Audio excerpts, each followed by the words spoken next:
林浩走到近前，看了眼大壮，结果他也昂起小脑袋和他对视。片刻后，他改了游动方向，不再左右游动，而是往远方向游，似乎是察觉到林浩没动，他又返了回来。如此反复，林浩眉头微皱。你是让我离开这里？大壮自然没办法回复他，不过又一次昂起了头，接着又开始往远游，片刻又再回来，如此反复。林浩将手上的鸡尾小鱼抛给了大壮，接着又来到船头，来福也一直在咕咕地叫着。林浩用一个碗给他打了点淡水，来福并没有低头喝，喉咙里一直咕咕叫。你也叫我离开？来福扇动了一下翅膀，这才低头喝起了水。远处的胡子倒是没啥异象，但与以往不同的是，之前他们帮忙过后都会离开，这一次却在离船不远的海域活动了有近10个小时没有离开。林浩看了眼黑洞洞的天空，心情没来由的沉重起来。这一会网快到头了，林浩来到船尾，看到了已经浮在水面上巨大圆滚滚的鲫鱼袋，看来又是一次对钓臂的考验。老猫也走了过来，看一眼道：绞盘再挂上，一个提一个往上拖，看能不能弄上来。猫哥，网全部上来，咱就别歇了，连夜往回赶吧。听你的。按照老猫的法子，将装有7、8吨鱼货的鲫鱼袋好不容易拖上了船。随着网兜上船，他能明显感觉到渔船的吃水又深了一些，不敢再用吊臂把鱼货导出来。林浩打开绳结之后，索性又找了一把刀，把底部的口子扩大，大家就这么分拣就行。阿浩，手叶好像有点中暑。柱子解释了一句，下手叶是他的堂弟来着，怕林浩说对方偷懒。怎么样了？我刚给他刮了痧，身上现在不热了。他说头也不疼了，就是浑身没有劲。林浩还是不放心，拿着一点吃的，跳到奋斗号看了一眼，这家伙脖子喉结的地方呈现血红色，应该是人为捏的，还有后背有些地方都刮出了血，看着多少有点瘆人。好在这一会精神还不错，见他过来还强撑着要起来。阿浩哥，我没事，休息一会就能干活了。不是来催你干活的，好好歇着。还想吐吗？不想了，就是那藿香正气水太难喝了。林浩大概明白了，之前让这小子喝肯定被倒掉了，现在也不是埋怨他的时候，安慰了2句，他又对在旁边的大哥道：不休息了，全速往家赶，方向先不要往东北，先往东，我们尽量离岸近一些，顺着岸边往家开。知道了，那你过去吧，我会注意守夜的。林浩将吃的给大哥，拿着垫吧，人全在我的船上，也没人给你做饭了。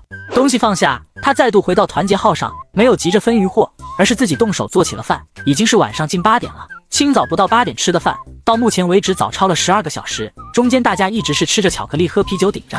老猫驾着船已经在提速，胡子意识到他们要走，再次靠到了近前，然后排成一排，扭动着大脑袋，哎呀的叫着，好像是在争先恐后的和林浩告别。胡子，你们还在这里待着？林浩的问题又引得呀呀的一阵叫，看样子是肯定的回复，向着他们挥挥手，告诉他们过段时间再来看他们。他们则与船保持平行，慢慢的上下游着，游了不足半分钟，大虎一声尖叫，大家才调转方向往远处游去。林浩又看了眼左边的大壮，对方已经消失了，现在只有来福还站在船头，不过也就片刻便展翅飞上了天空。雕类大部分在夜间是可视的，而且视力极佳，所以林浩也不是很担心，只是突然之间3支小队齐齐离开，让他的心里多少有点不舍得，随即哑然失笑，又不是生离死别，反正下一次出海说不定又能碰着。阿浩哥，快来看，我们捕到了啥？阿晨跑到船头，着急忙慌地向他喊道。听到阿晨的叫喊，林浩赶忙跟着一起来到了奋剪的甲板上。只见阿策正跟阿和2人将一尾鱼扯开，没错，就是扯开，因为这尾鱼太长了，2人扯得很费力，因为这么长的鱼重量肯定也不轻。乍一看就是大1号的带鱼，鱼身上呈银灰色，细看还有蓝黑色的斑纹，部分躯体有磨损，这会已经死了。鱼全长估计有3米左右，头部像马头，呈冠状，向下最宽处约有近40公分，这鱼至少有400斤了，算是巨无霸的存在。黄带鱼长着细长扁平的身体，看上去也就是大1号的带鱼，实则它和带鱼没有任何的关系，因为根本就不同属。黄带鱼属于月鱼目黄带鱼科，而寻常的带鱼属于鲈形目带鱼科。按说捕到这么大的鱼，大家该高兴的，但此刻大家的面上并没有笑容，反而带着一丝的慌张。阿浩，这是黄带鱼。林浩点头，这个他自然知道，也明白大家为何会有慌张的情绪，因为黄带鱼又被叫做地震鱼，它的每一次出现都预示着某处海域肯定会有地震的发生。没事，我们正在全速往家赶，再有10个小时，我们就能到岸边，到时顺着沿岸接着往北，就能到家了。林浩安慰了大家一句，又不是说地震现在就会发生，况且地震或许本就不大，又不知道在哪片海域，全部把心放肚子里，咱接着干，争取5个小时把活干完，还能好好睡一觉。柱子真的成长了，这一番话说的有理有据，非常有说服力。将这鱼入仓吧，几个人一起抬。林浩想着抓紧时间让这鱼进仓，颇有点眼不见心不烦的意味。在这片海域，黄带鱼还是蛮稀少的，但这鱼的口感很一般。但他听陈父和自己爹都说过，鱼肉发酸，而且非常的柴，咬在嘴里像是在嚼烂木头一样，所以他压根没有尝试的打算。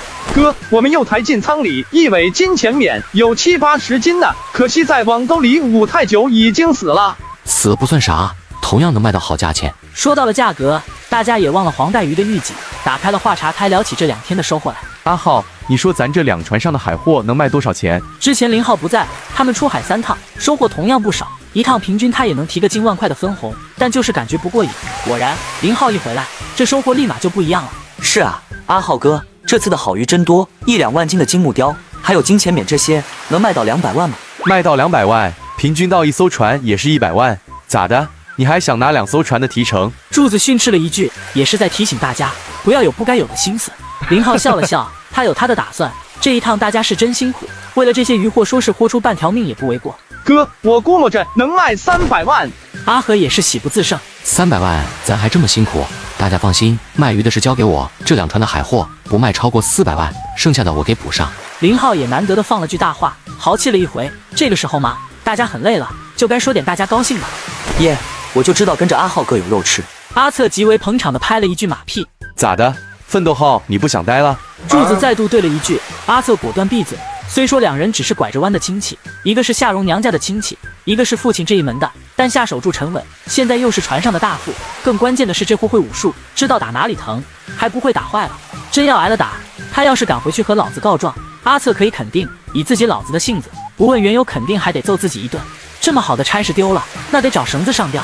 大家的心情，我操！阿和帮忙，大鱼卡在网兜口了。旁边的阿斯帮着一起，3个人才将鱼从网兜口给拖了出来。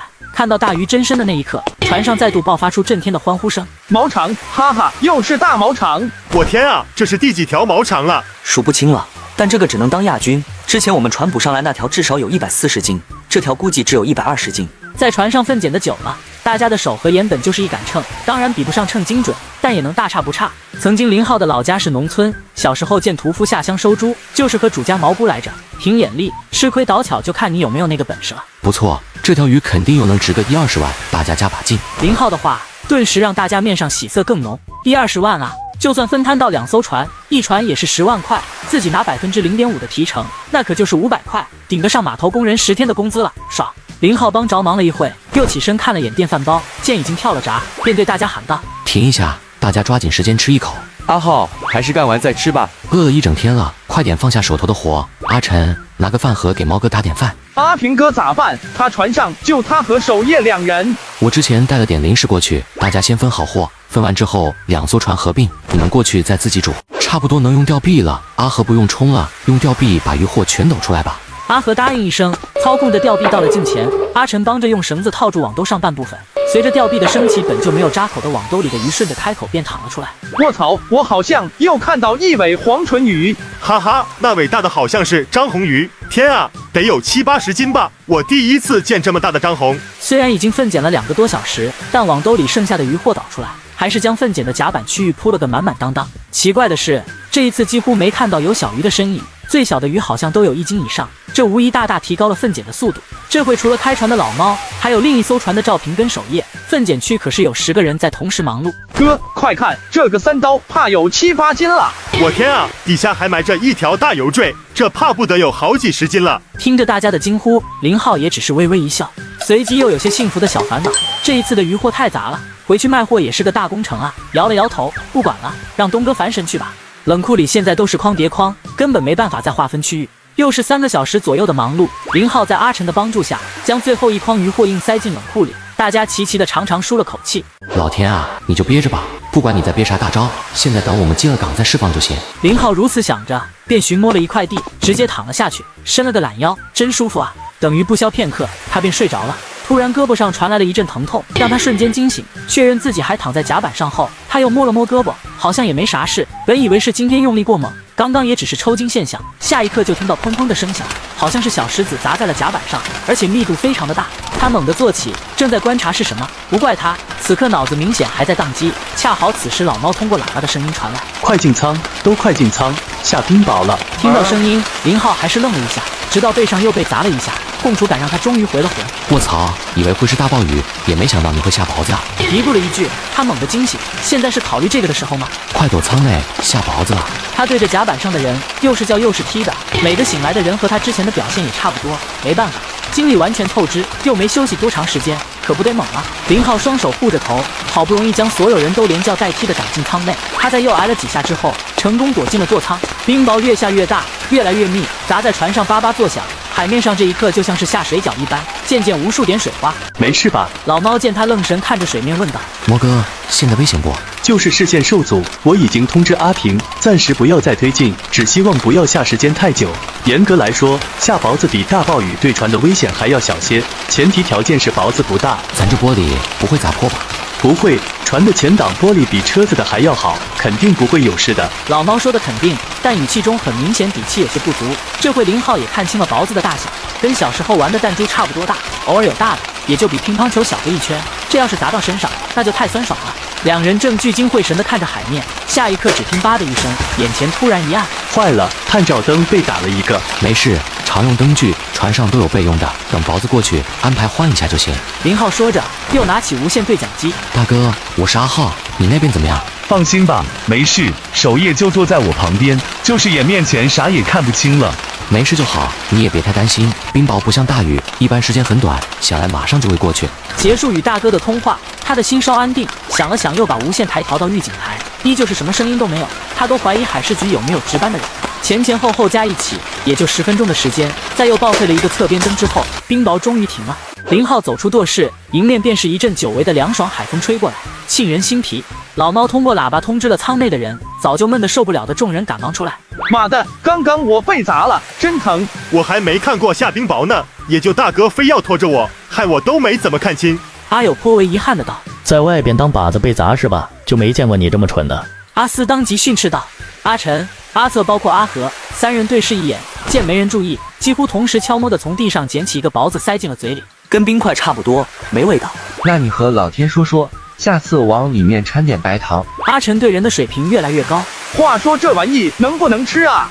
阿和稀溜地嘬了一口，这才问道：“三人你看我，我看你。”下一刻齐齐地吐了出来。刚好林浩看到，虽然不建议他们吃，但吃都吃了，他还能说什么？男人嘛，好奇心重，以前他也干过这样的蠢事。终于有风了，真凉快啊！妈的，老天憋半天，结果10分钟就结束了，看来也不是很厉害嘛。吴病冷不丁的来了一句，差点让林浩忍俊不禁。行啊，都别扯淡。柱子哥，工具箱里有灯泡，你把坏的灯先换了，等贴近海岸边时，2艘船靠一起，你们还是回到奋斗号上，搞好后你们就接着休息。林浩安顿好后，也从甲板上捡了一个相对较大的雹子在手里把玩，这才回了舵室。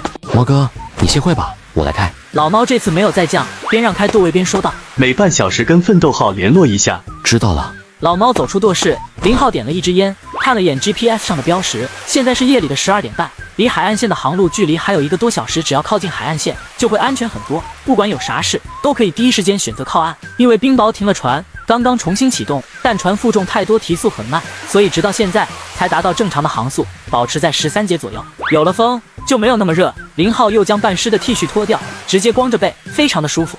开了不足半个小时，他感觉有些不对，正想着开无线电跟大哥联系一下，老猫居然又走了进来。阿浩，下小雨了，而且风势在加强。林浩也意识到了，但此时也没有更好的办法，船速已经提到最快了，而且满船的渔获呢，总不能找个岛停下来看情况吧。猫哥，还有不到1个小时就能进入海岸边的航线，问题应该不大。靠近海岸航线其实更危险，因为暗礁会变多。老猫说完跑到外头，片刻又回来。我来开，浪越来越高了。他刚刚出去是看一眼浪，顺便了解风向，重新接过舵位。他第一时间打开无线电。阿平，左舵20，尽量让船尾对着浪。在海上行船，逆风船会变慢的道理谁都懂，但如果与浪保持平行的方向，同样很危险。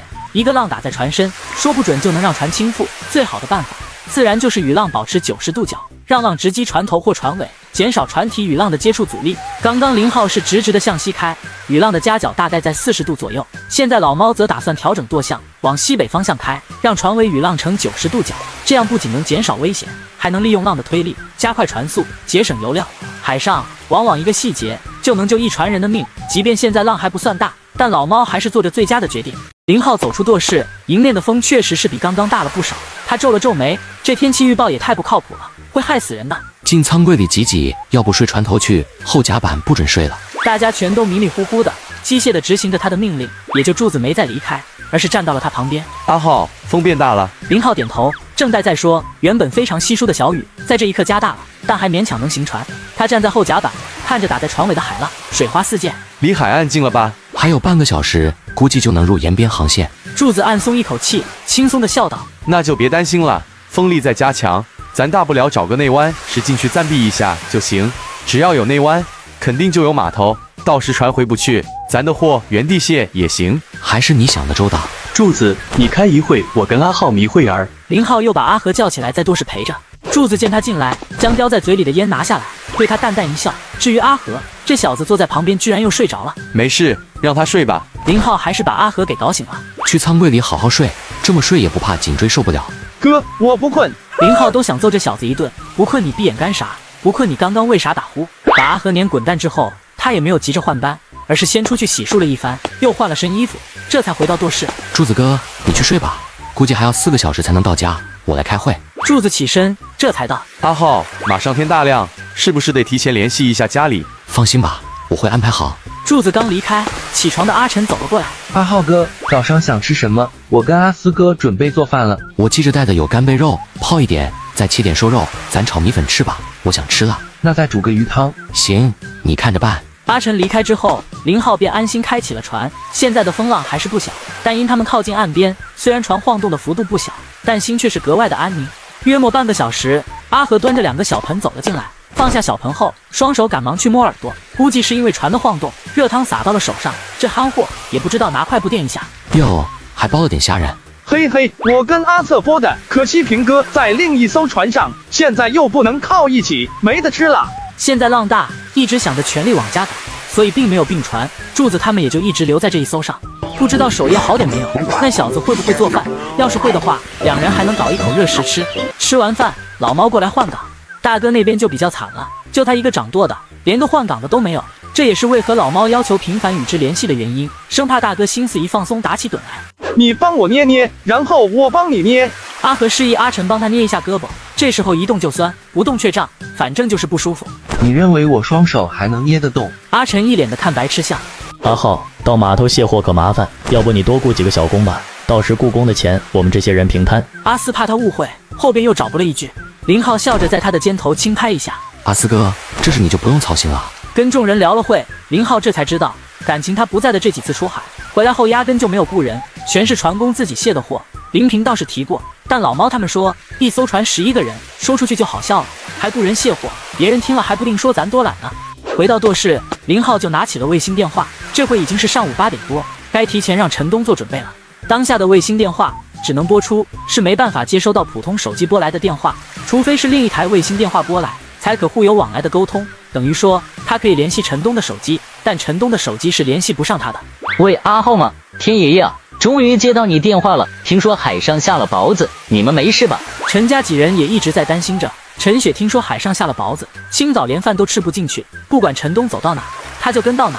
他知道林浩如果有什么紧急情况，肯定会第一时间联系自己哥哥。阿浩，你没事吧？听筒里传来了陈雪急促的问候，林浩笑着回道：好着呢，我们马上要到家了。东哥，雇20个帮工吧，我们这边船工都累瘫了。这次的货非常杂，你要第一时间处理不好，最好再找几个冷藏车，再在市里租个大冷库。咋有这么多人？这次的收获很多，2艘船加一起，至少得有几万斤的货。天啊，咋这么多？行，我知道了，我这就来安排，你放心吧。陈东挂了电话就开始联系，阿浩在电话里没有具体的报海货品种，说明是真的很杂。那么如果贸然联系出手，一是没有针对性，其二说不准能卖亏了，还是先租个冷库最稳的。本就是渔业出口大事，所以冷库并不难租，等把货理清楚，再找对应的货主出货，这样才能让利益最大化。就是不知道有没有值钱的渔货。哎，也不多说一会，卫星电话是贵，但你是在乎这么一点的人吗？心中不禁又埋怨起了林浩。阿浩，你该不会感冒了吧？船上刚挂完电话没多久的林浩连打了好几个喷嚏，老猫关心地问道：没事，想我的人太多了。林浩嘻哈了2句，接着又打了个电话给林安国。接到他的电话，林安国也暗松了一口气。电话里，林浩让他过2个小时也来趟码头，带几个老渔民来。林安国挂了电话，跟老张交代一声，当即到村子里去召集人。老罗三兄弟，还有村里几家有船的人，临安国一个个都请了，连阿和的老丈杆子老林听说要请人，也打算跟着一起到镇上凑凑热闹。近期出现强对流天气，台风0612号或于近期登陆我市沿海地区，请所有作业渔船注意暂停一切出海作业。林浩听着电台里海事局发布的紧急通知，很是无语。你丫早干嘛去了？现在知道有个求用，自己已经看到码头了。没有说地震的事。老猫又听了片刻，很是不解的道：没说，估计不是在咱这片海域，地震也只是我们的推测，说不准那条黄带鱼是想不开，然后跑到那片海域的。老猫笑着摇了摇头，以他的经验来看，那些鱼全部汇聚到一个地方，绝对不会是只因为冰雹或者说台风所致。站在船头，船没一会便停到了卸货区。林浩提着缆绳上去，将船固定好，然后就看到老爹带着近10个人站在左边，陈东领着一帮子帮工站在右边，搞得像是2帮人在谈判似的。码头上已经围拢了不少人，没办法，这么大的阵仗太吸睛了，是谁路过见着都得过来问一下。听说是等着船卸货的，刚开始还不咋在意，但有懂内情的人知晓这是等着卸海货的，大家的表情就不一样了。30号人卸海货，这把大海里的鱼全捕上来。谁呀？这也太骚包了。看着吧，肯定不少，不然雇这么多人，人家钱多好玩啊！没看兴隆水产的老板陈东在那儿，又是他家的船，他家船哪一次不是满载回来？